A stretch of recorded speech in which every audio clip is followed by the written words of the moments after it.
Friends, and welcome to Neva Lemison After School Adventures. I'm so glad you're here with us today. We are celebrating this month of love with lots of fun stories about caring, love, and quilting. We have Miss Nancy here, and she has had some help with friends from the Quilting Museum, Quilt and Textile Museum, to help us. She has brought some beautiful quilts to share with you, as well as our fun stories and craft activities.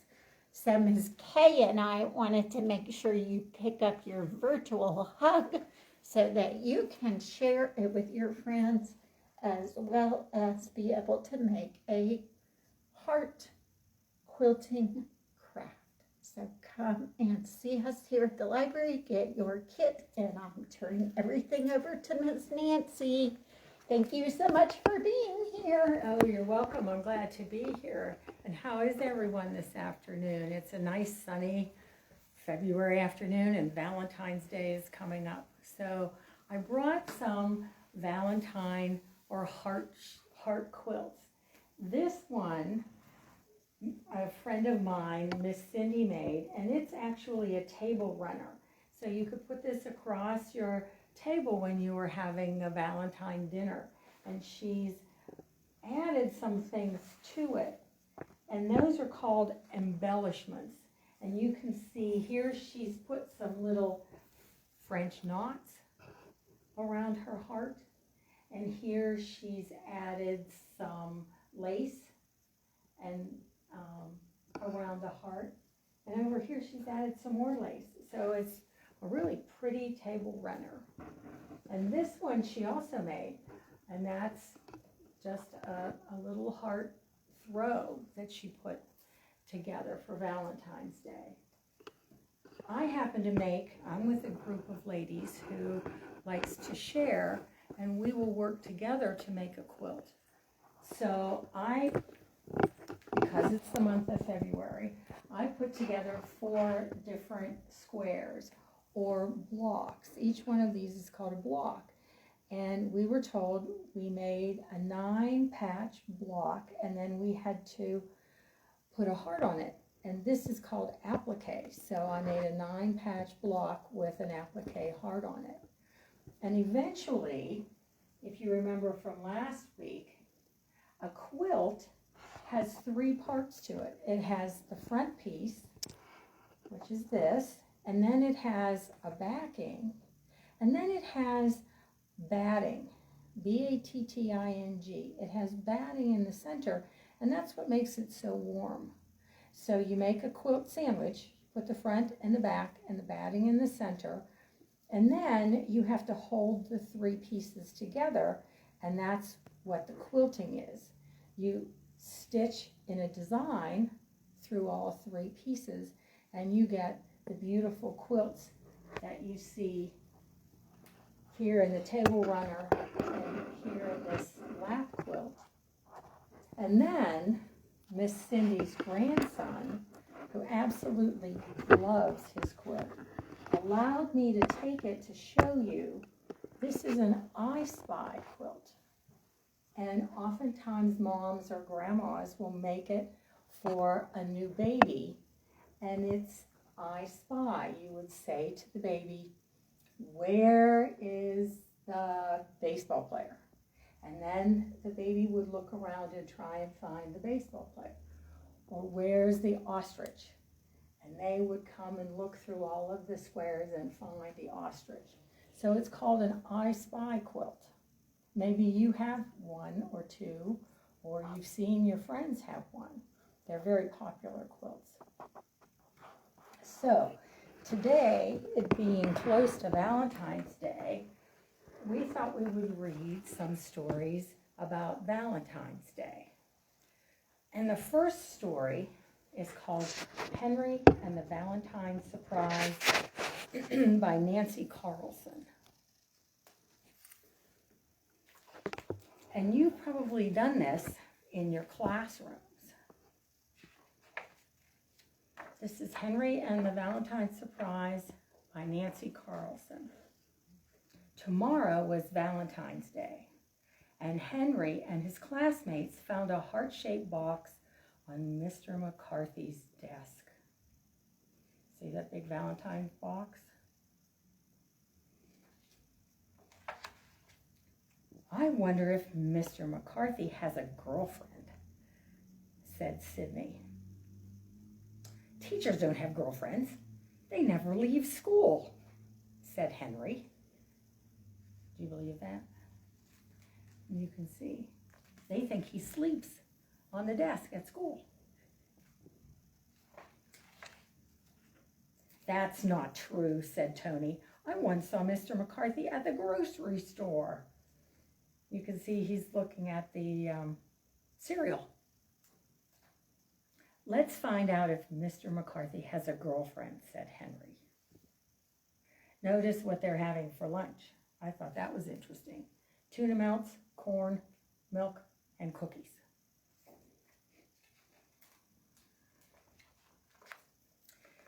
So, during recess, they spied on Mr. McCarthy, talking to Mrs. Olson, the playground monitor. See him talking to Mrs. Olson.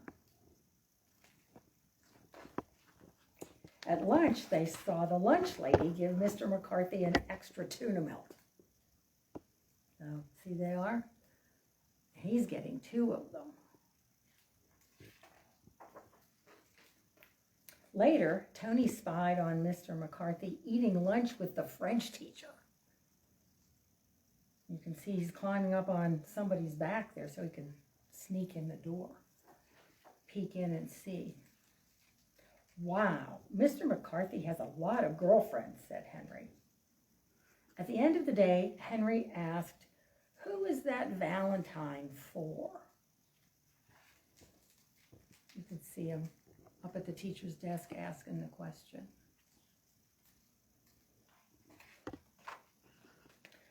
I will tell you tomorrow at the party, said Mr. McCarthy.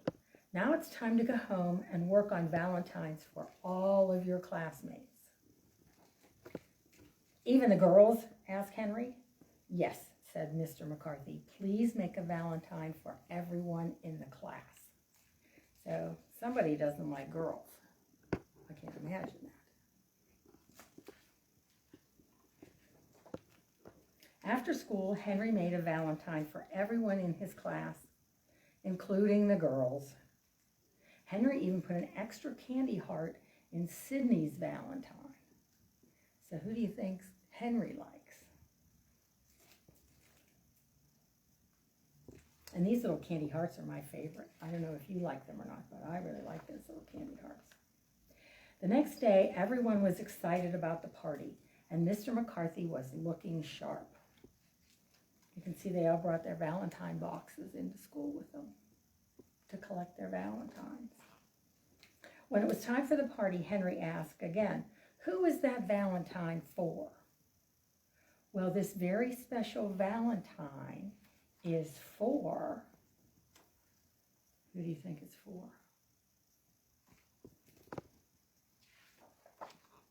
All of you. Is that fish food? Asked Sydney. And that's a net, said Tony. But we're not fish, said Henry. See all of the things that are, it's kind of hard to see, but you can see all of the fish food and the net and everything in the Valentine box. No, but your new class pets are. Yay, cheered the class. There are 20 fish, one for everyone in the class to name. You can even make a special Valentine for the fish you name. So there they are, all those fish. And notice Sally's pets. The lady from the pet store brought all the fish. Yippee! Yippee! They were really excited about their fish.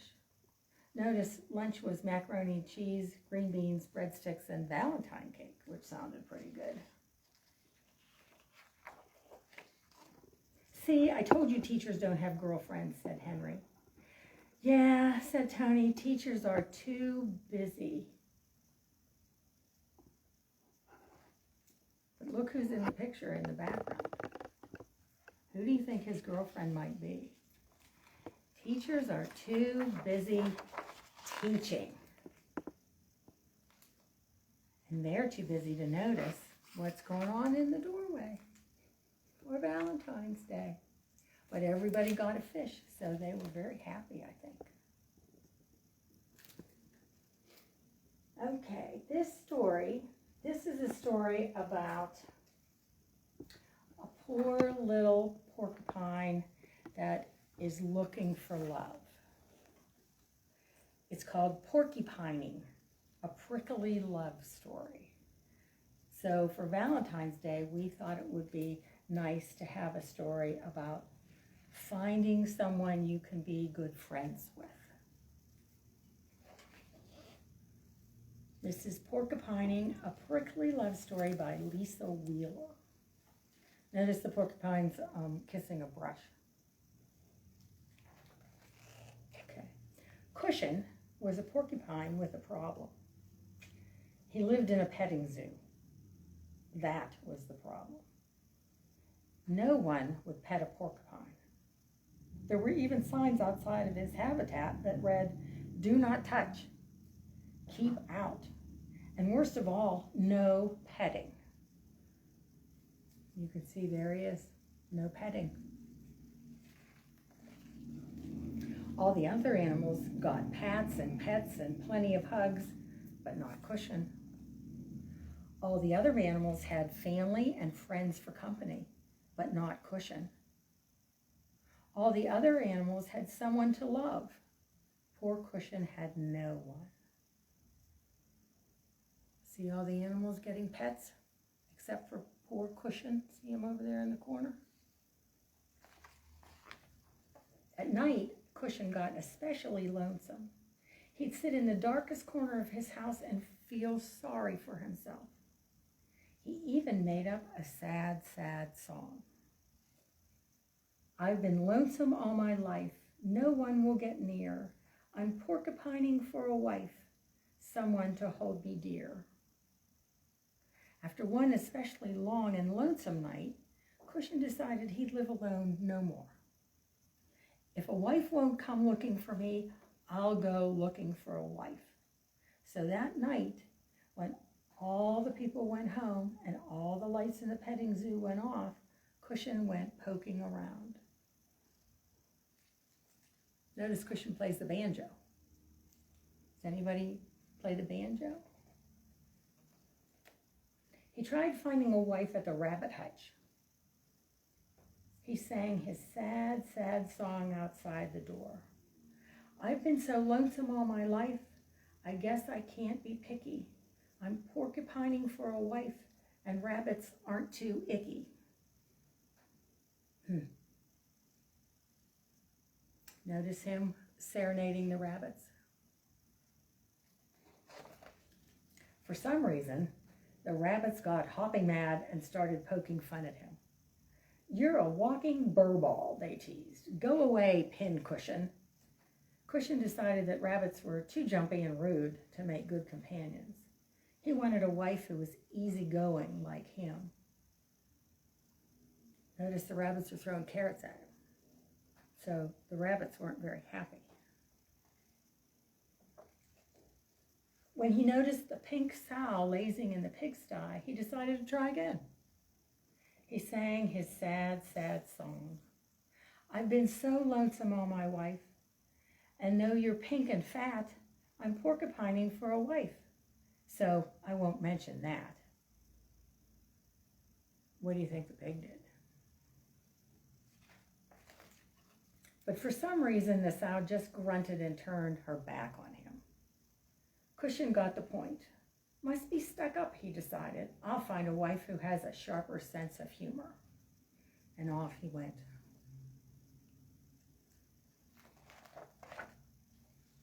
So he tried the beaver's lodge. They always seemed to be in a good mood. When he spied a beaver swimming in the water, Cushion sang his sad, sad song. "I've been so lonesome all my life, and though your teeth are bucky, I'm porcupining for a wife, so you're a gal who's lucky."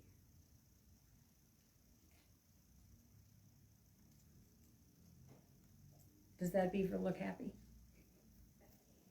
No. But for some reason, the beaver didn't appreciate Cushion's song, and she started needling him. No girl in her right mind would marry you, you scrub brush. With a slap of her tail on the water, splash, she swam away. Cushion, soaking wet and getting discouraged, tried to console himself. I know I'll find that perfect wife if I just stick with it. Look at all the water splashing. Suddenly, he heard a voice nearby. Psst! Hey, you. Christian turned his head towards the voice. Me? Yes, you, whispered the voice. I heard you singing tonight. You have a lovely voice. Christian tried to see who was speaking. He leaned closer to the sound. Stop right there, said the voice. Can't you read the signs? Christian looked up and read, do not touch and keep out. And worst of all, no petting. He felt a prickle run down his spine. Who are you? Asked Cushion.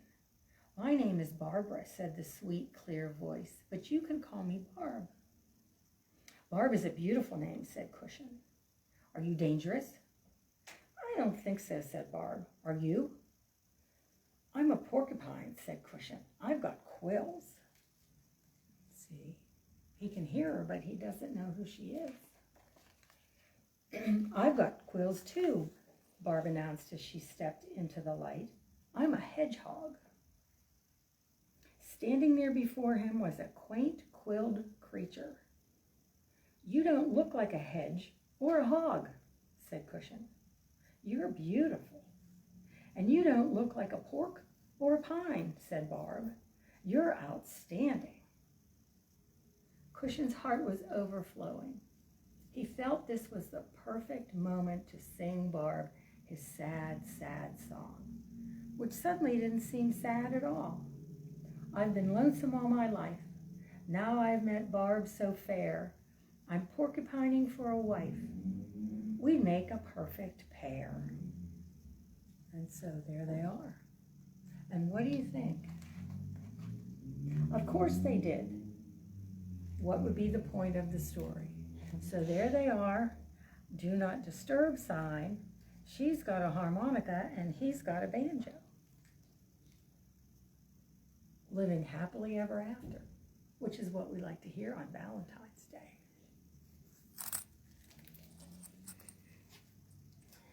Now the third story is a ballad. And I don't know if you know what a ballad is. I'm not sure I have all the definitions. But it's kind of a story that rhymes, almost like a song.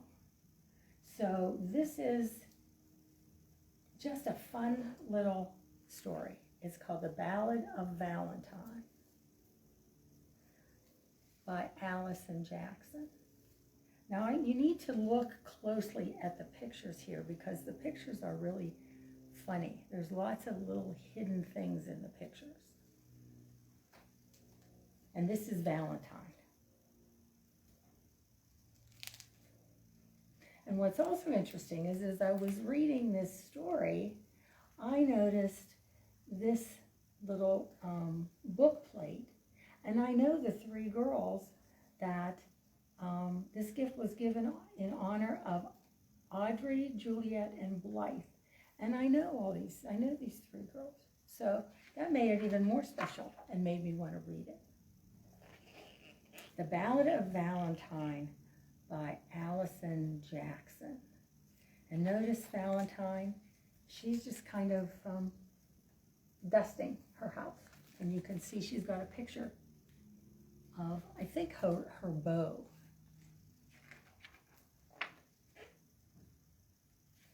And notice he's carrying wood, but the flowers are in the shape of a heart for Valentine's Day.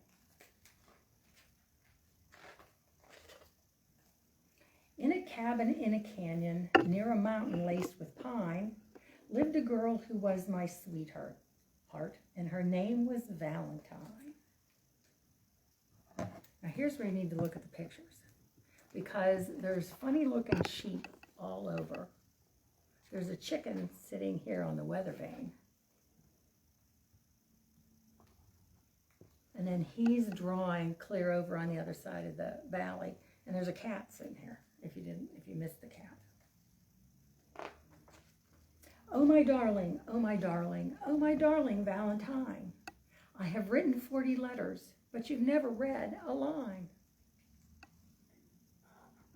Notice him at the typewriter with his 40 letters. And then you've got a rabbit and a chicken. I'm not sure what that is.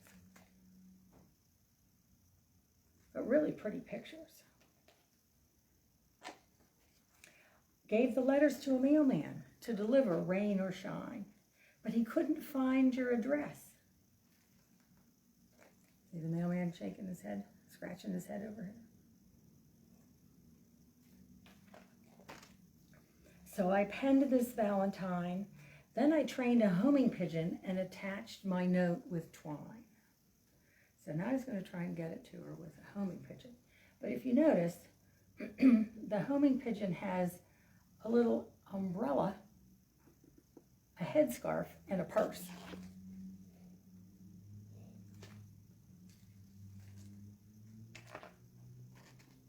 But he flew to Madagascar where he dropped your Valentine. So the homing pigeon never quite made it. And here's Valentine feeding the chickens.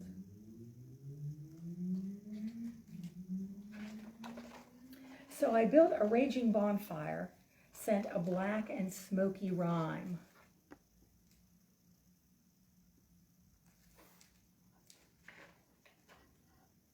But a cyclone stole the message and it vanished one more time. So the Valentine smoke signals still didn't get there.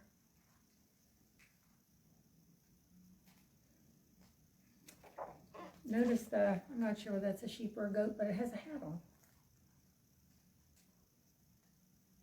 So we've got pigs and chickens and goats. And I guess she's carrying milk. But she still hasn't gotten that Valentine. Next, I tapped a note in Morse code asking you to please be mine. But the signal hit a blizzard as it crossed the county line. Once again, didn't get there.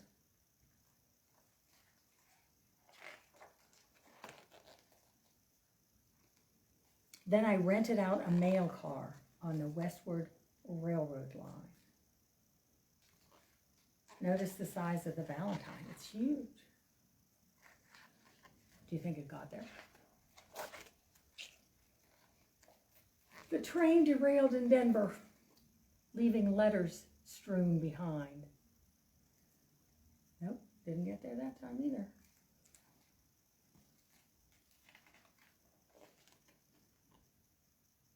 Paid a rider on a pony, but his filly wouldn't mind.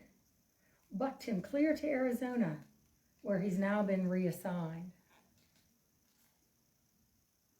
So the pony rider didn't get there either. But an airplane wrote a message with a big heart underlined. But the wind erased 3 letters, and you're now my Al and I. He's not having very much luck, is he?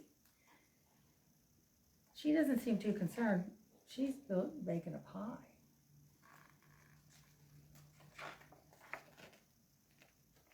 Tied a message to a boulder with a sentimental rhyme, but it rolled down into quicksand. Now your Valentine is slime. So there's the Valentine. But she's leaving her house. She's walking up the mountain with the pie. I'm going to take a closer look at that.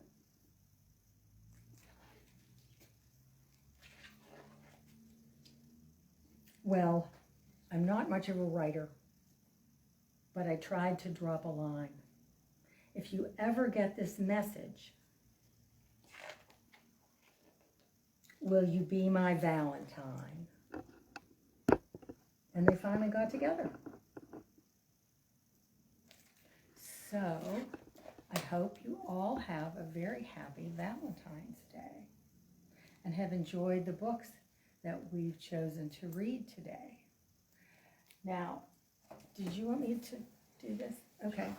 One of the things with quilting that is nice is that you take pieces of fabric, and you got in your kit little fabric squares and fabric triangles. And the trick is to make a heart out of them. So we're going to take the squares and make a heart, which doesn't really look too much like a heart yet. But then we take the triangles and add those in.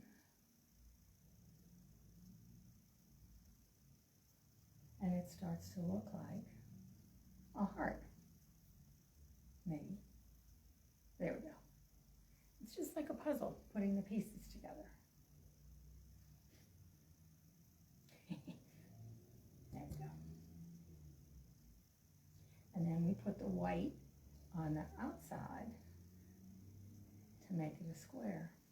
Now what's nice about laying it out first, and this you may want to just lay it out.